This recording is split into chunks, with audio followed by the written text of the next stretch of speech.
Aku pandang kulit bintang menjauh di sana. Assalamualaikum warahmatullahi wabarakatuh. Gimana anak-anakku kelas 10 PH1, PH2 dan 10 PW pada sehat semua? Alhamdulillah ya. Setelah kita kemarin menjalankan UTS atau PTS, hari ini saya lanjutkan materi saya. Kemarin sebelum UTS saya sempat memberikan materi mengenai bab 2 yaitu tentang organisasi kantor. Nah, hari ini saya akan mencoba melanjutkan dari materi saya sebelumnya yang sempat saya jelaskan melalui grup WA di kelas-kelas kalian semua.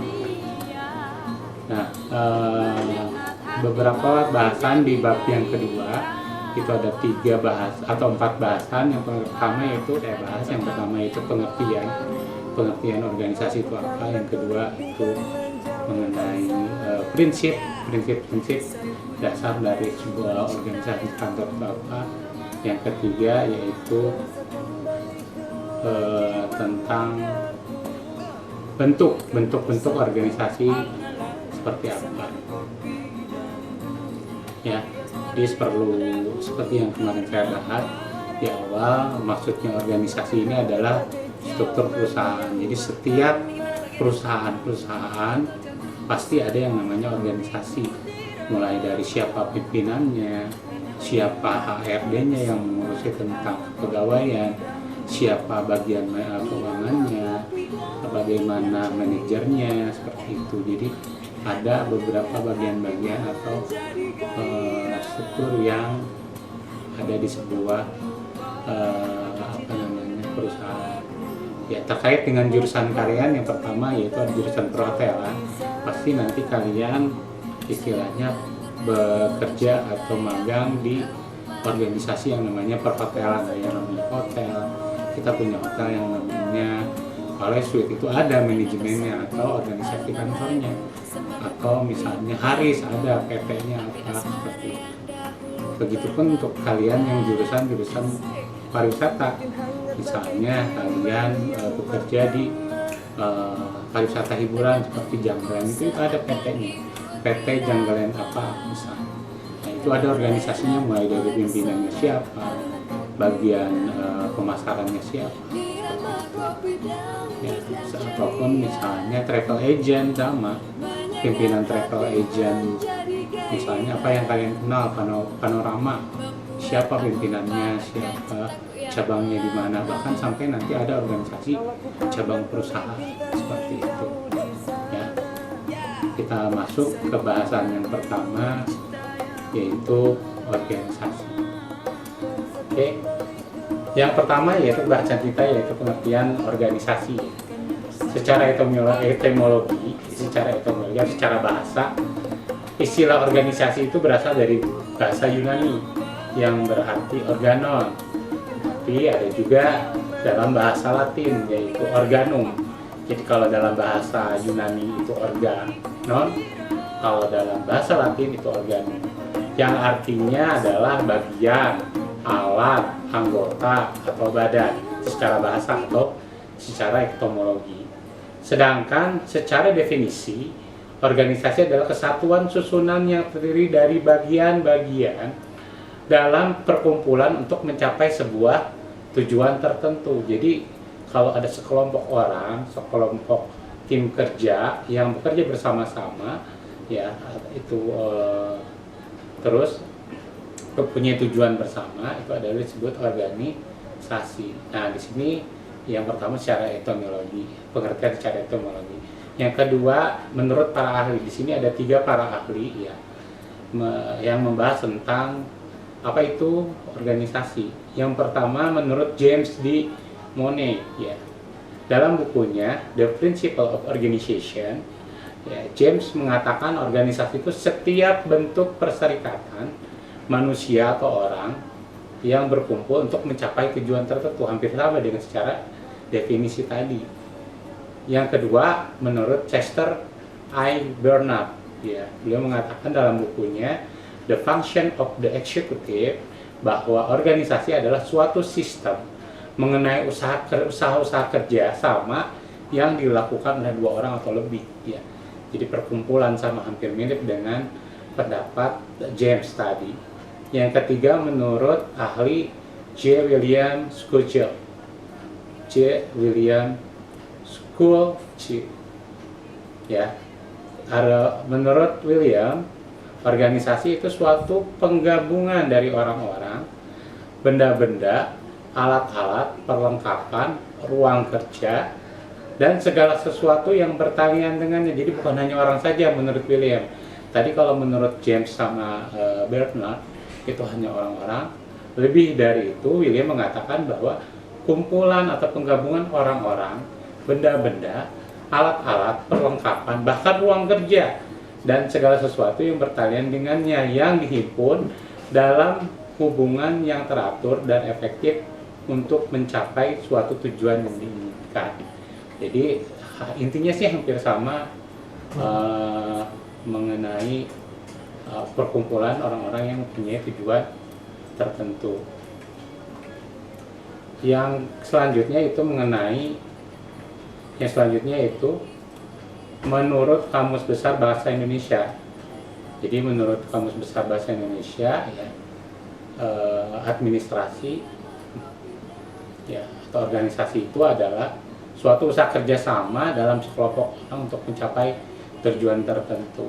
Jadi dari definisi-definisi para ahli tadi kita bisa simpulkan, yang pertama, ciri dari organisasi adalah terdiri dari sekelompok orang, ya, ini 2 orang atau lebih. Yang kedua, terdapat kerjasama yang berlangsung di dalamnya. Jadi kalau ada kerjasama itu juga disebut dengan organisasi. Ya, ada sekelompok orang, ada kerjasama, terus memiliki tujuan yang ingin dicapai bersama. Jadi harus memiliki visi dan misi yang sama. Tujuan kedepannya apa? Nah, itu adalah pengertian dari organisasi itu sendiri.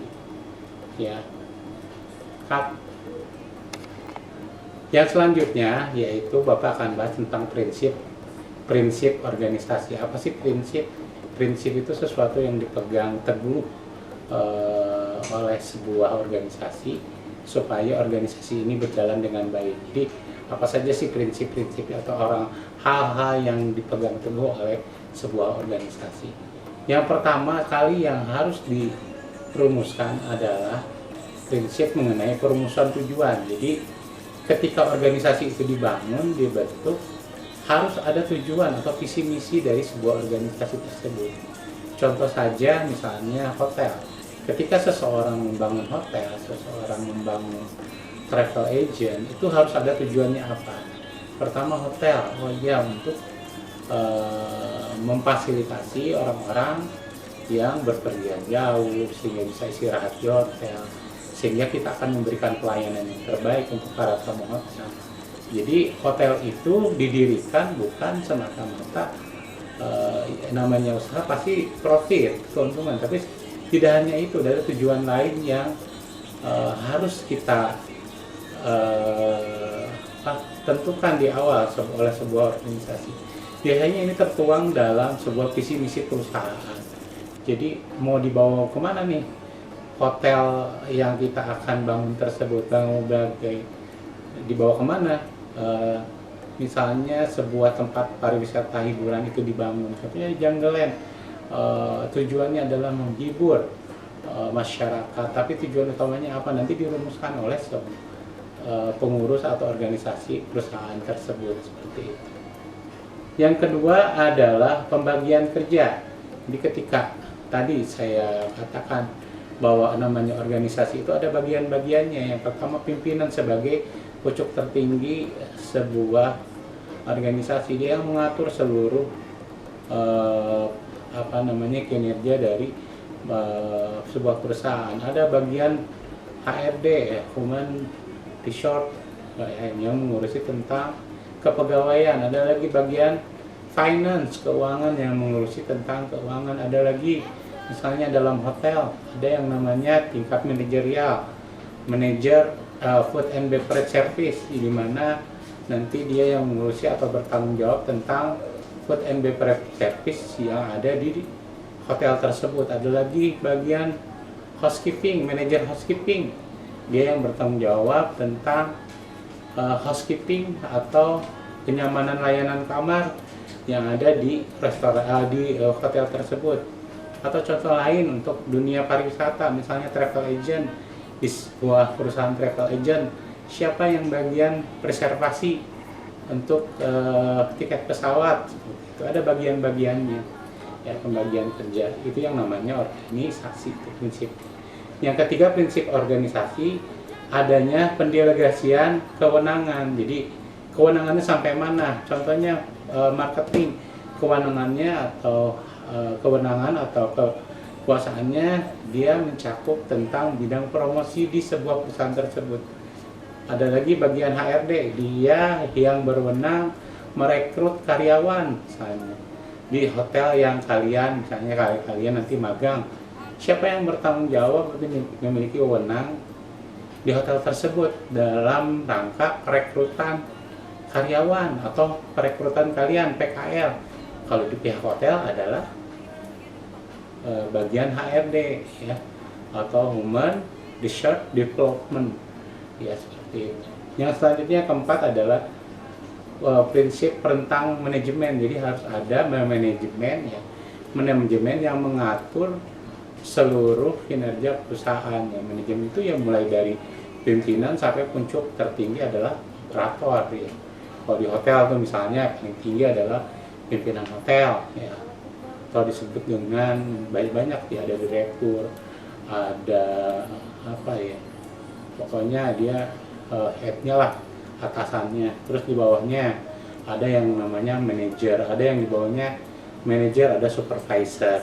Di bawahnya supervisor ya biasanya para pegawai ya. Di bawah para pegawai ada yang namanya daily worker atau orang-orang DW ya. Semuanya itu ada manajerialnya. Yang kelima adalah tingkat pengawasan. Dalam sebuah organisasi harus ada yang mengawasi. Contohnya dalam perusahaan, di hotel ada yang namanya pemilik, dia yang mengawasi. Ya, ada yang namanya komisaris ya, komisaris dalam perusahaan itu fungsinya adalah fungsi pengawasan, supaya tujuan yang tadi yang ditentukan di awal itu sesuai, realnya sesuai dengan tujuan. Kalau melenceng nanti diingatkan oleh seorang pengawas, seperti itu. Yang keenam yaitu harus ada prinsip tanggung jawab ya. Di setiap elemen dari setiap jenjang itu harus punya tanggung jawabnya masing-masing. Pimpinan, tugas dan fungsi tanggung jawabnya apa? Manajer, fungsi dan tanggung jawabnya apa? Operator, misalnya kalian sebagai anak magang ya, kalau misalnya magang di hotel, tanggung dan fungsi dan tanggung jawabnya apa? Itu ada, harus punya dalam diri kalian masing-masing. Yang ketujuh yaitu koordinasi. Tidak bisa bagian F&B service, misalnya manajer F&B service berjalan sendiri tanpa ada dukungan dari pihak bagian keuangan, manajer keuangan misalnya, itu tidak bisa seperti itu. Jadi harus ada koordinasi, saling koordinasi antar bagian. Yang selanjutnya Bapak akan bahas mengenai struktur organisasi. Di setiap perusahaan itu ada, atau setiap organisasi itu ada yang namanya struktur organisasi. Ya. Apa sih yang disebut dengan struktur organisasi? Struktur organisasi secara definisi adalah suatu rangkaian atau tata susunan perwujudan pada setiap hubungan antar tiap bagian, fungsi-fungsi, serta posisi atau orang-orang yang membutuhkan kedudukan, tugas, wewenang, dan tanggung jawab yang berbeda-beda dalam suatu organisasi. Ya, tadi yang Bapak katakan, dalam sebuah struktur ya, seperti pohon lah, ranting ya, ada pucuk tertinggi siapa, ada yang ranting kanan siapa, rantingnya sebelah kiri seperti apa, itu gambaran seperti ranting pohon, ada strukturnya, ada jaringan-jaringannya, ada bagian-bagiannya, seperti itu. Nah, di sini pengertian struktur organisasi juga menurut para ahli ada 5 nih yang menjelaskan tentang organisasi. Yang pertama menurut Robin. Ya. Menurut Robin, struktur organisasi adalah penentu pembagian dan pengelompokan kerja secara formal, itu menurut Robin. Kemudian ada yang namanya Ivanovich, ya, mendefinisikan struktur organisasi adalah proses penentuan keputusan untuk memilih alternatif kerangka kerja jabatan, proyek, pekerjaan, dan departemen. Itu menurut Ivan. Ada lagi yang menurut Ifshan, ya. Ada lagi mengenai menurut Mullin. Ada lagi menurut Warner Bisaka. Tadi Bapak jelaskan tentang pengertian struktur organisasi menurut beberapa para ahli. Ya, di sini tadi ada menurut Robin tahun 2007, kemudian Ivancevich tahun 2008, menurut Gibson, menurut Mollin, menurut Wegner, ya. Nanti kalian bisa baca di materi yang Bapak berikan. Selanjutnya adalah fungsi dan kegunaan struktur dalam sebuah organisasi atau perusahaan. Yang pertama, menjelaskan kedudukan seseorang dalam struktur organisasi sehingga mudah melakukan koordinasi. Jadi dijelaskan kedudukannya apa di situ, bagiannya apa di situ, sebagai seorang pemimpin kah, atau dia hanya sebagai seorang manajer sebuah HRD, atau misalnya dia bagiannya sebagai manajer FM service misalnya dalam struktur kehotelan atau di hotel, atau misalnya dia bagian apa, jadi ada fungsi dan tugasnya, atau sebagai chef misalnya di dalam sebuah hotel ada chef juga kadang-kadang macam-macam ya, kalau untuk kota Bogor ada chef eksekutif, ada operatornya dan sebagainya. Dan begitu pun untuk di hotel tuh biasanya housekeeping, manajer housekeeping siapa, yang di bawah manajer housekeeping, supervisor, public area, untuk public area siapa, untuk room siapa, seperti itu. Nah, yang selanjutnya fungsinya dari struktur organisasi yang kedua, menguraikan pembagian kerja sehingga mudah pimpinan untuk melakukan monitoring. Jadi tadi, nih kamu tugasnya apa, ya, pembagian kerjanya kamu adalah bagian ini, bagian ini. Yang ketiga, menunjukkan hubungan antar bagian, ya. Jadi ada tuh hubungan antara bagian HRD dengan FMB service. Nah, nanti kan biasanya orang FMB, saya butuh orang service. Nanti HRD mencari bagian FMB service yang sesuai dengan kualifikasi, harus servisnya bagus, good looking, segala macam. Itu biasanya HRD yang menentukan kriteria seperti itu. Kemudian memberikan gambaran tanggung jawab setiap anggota sehingga pimpinan atau atasan yang telah memberikan wewenang yang harus dipertanggungjawabkan, ya harus ada tanggung jawabnya tadi. Ya, dia bagian housekeeping, jangan sampai tuh nanti tamu hotel misalnya komplain, biasanya yang disalahkan siapa nih, kamarnya kurang bersih, setelah dilakukan pembersihan atau clean up, biasanya apa, clean up atau apalah bagiannya, ya. Nah, nanti nggak mungkin tuh pimpinan hotel manggil orang keuangan disalahin, nggak mungkin. Pasti yang ditegur adalah bagian manajer housekeeping, ya, yang menangani tentang room misalnya. Makanannya nggak enak atau makanannya ada sesuatu, ada rambutnya, siapa yang dipanggil? Ya orang-orang chef yang membuatnya, gitu. Ada bagian chef kitchen lah sebagainya, ada pastry dan sebagainya. Nah, yang selanjutnya Bapak jelaskan tentang bentuk-bentuk organisasi. Jadi ada tuh bentuk-bentuknya seperti apa. Nah, di sini ada beberapa bentuk yang dijelaskan. Ada yang pertama yaitu bentuk garis. Ya, ini nanti kalian bisa lihat bentuknya seperti apa, organisasi garis, atau disebut juga organisasi bentuk lini atau garis. Ya,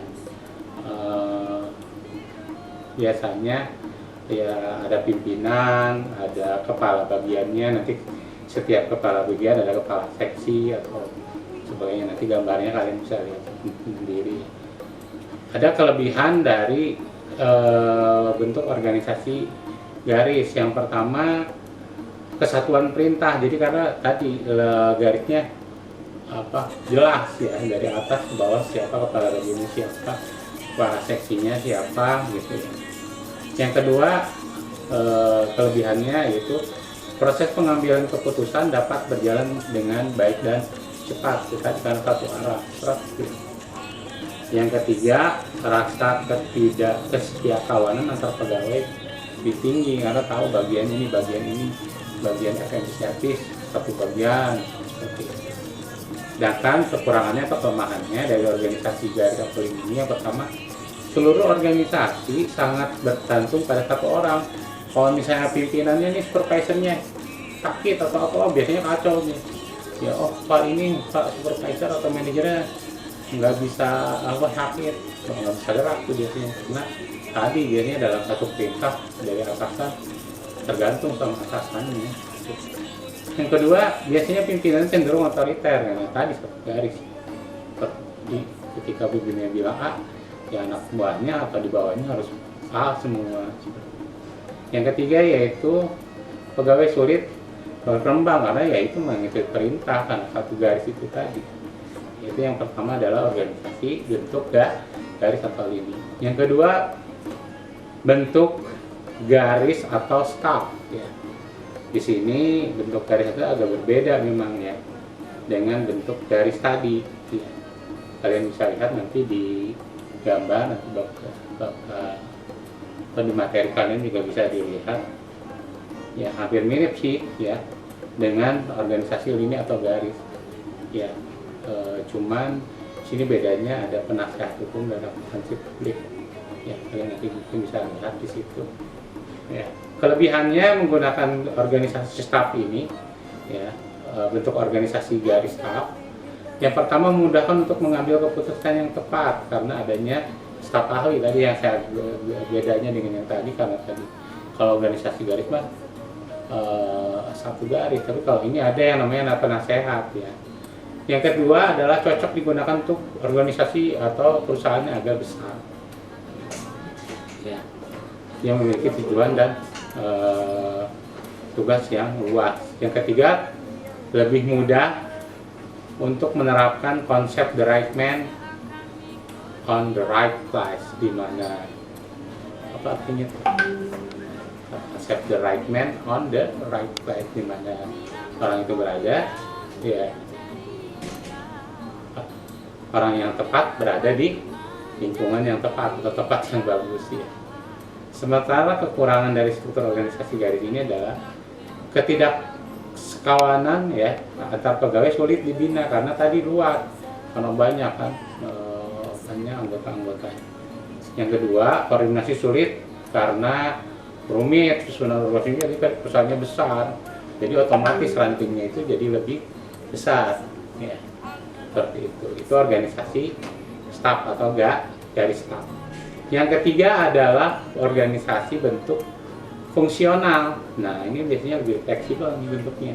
Kalian mungkin bisa lihat nanti saya bapak tampil seperti ini. Ya. Kalau fungsional itu pimpinan tidak mempunyai bawahan yang jelas ya, karena ini banyak garisnya ya koordinasinya. Kelemahan atau kelebihannya, yang pertama kelebihannya organisasi fungsional, pembagian tugas menjadi lebih jelas karena ya lebih enak mungkin spesial. Yang kedua, spesialisasi pegawai lebih dapat dikembangkan, lebih dapat berkembang. Yang ketiga, spesialisasi pegawai dapat dimanfaatkan lebih maksimal karena masing-masing fungsi dipegang oleh orang-orang yang ahli dalam bidangnya. Seperti itu, bisa satu bagian bisa beberapa fungsi. Kelemahannya juga yang pertama adalah sulit untuk melakukan tour of duty karena pegawai telah terspesialisasi, jadi susah nanti dia bagian pindahannya dari bagian apa namanya housekeeping ke bagian public area karena udah biasa di situ ya susah lagi. Yang kedua, para pegawai itu lebih penting mementingkan spesialisasinya sehingga sulit untuk berkoordinasi. Yang ketiga, tidak ada kesatuan perintah karena dapat menerima perintah dari berbagai manajer, jadi agak susah juga untuk berkoordinasi seperti itu. Ya, itu tadi bahasan tentang organisasi sudah selesai. Nanti kalian tinggal kerjakan tugas dari saya, nanti dibuka. Itu saja mungkin. Kalau memang ada pertanyaan, kalian bisa langsung japri ke saya. Ya, seperti apa? Kalau kurang jelas juga kalian bisa langsung jawab saya, Pak ini apa Pak maksudnya Pak ya. Jadi jangan diam saja ya. Saja mungkin dari Bapak, mohon maaf. Assalamualaikum warahmatullahi wabarakatuh. Lakukan dan bintang menjauh